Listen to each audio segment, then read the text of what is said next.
অনেকেরই খেয়ে উঠে আবার খেতে ইচ্ছে করে, বিশেষ করে একটা দুটো মিষ্টি না খেলেই যেন নয়।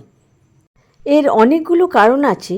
তার মধ্যে প্রথম যে কারণটি হলো, খাদ্যে একটা বড় মিলে বেশি পরিমাণ কার্বোহাইড্রেট, সরল কার্বোহাইড্রেট নেওয়া এবং তুলনামূলকভাবে ফাইবার মানে শাকসবজি, প্রোটিন, ফ্যাট ইত্যাদি কম হওয়ার জন্য দ্রুত খাদ্য হজম হয় এবং রক্তে দ্রুত সুগার স্পাইক হয় এবং তারপরেই ফল করে যায় এবং আবার খিদের অনুভূতি জাগে।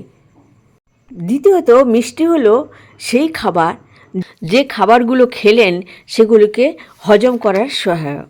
তাছাড়া মিষ্টি খেলে সেরোটোনিন, ডোপামিন মানে হ্যাপি হরমোন নির্গত হয়, যেটা মানুষের খুব ভালো লাগে।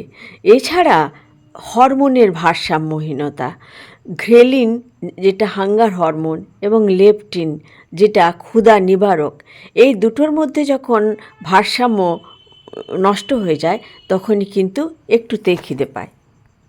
চতুর্থত, অপুষ্টি।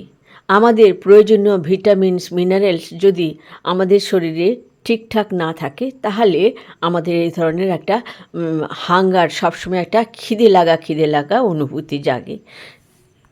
এছাড়া উদ্বেগ, দুশ্চিন্তা এগুলো আমাদের খিদে লাগার অনুভূতি জাগিয়ে তোলে। ঠিকমতো জল না খেলে বদহজম হলেও অনেক সময় খিদের অনুভূতি জাগে। কি করবেন? মিষ্টি তো খাওয়া যায় না, মিষ্টি তো শরীরের জন্য খারাপ।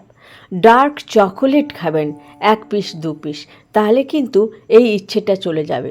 ডার্ক চকোলেটের যে ফ্ল্যাভোনয়েডস রয়েছে সেটি যেমন শরীরের জন্য ভালো এবং সুগার স্পাইক ঘটাবে না, উল্টে শরীরের জন্য অনেক ভালো।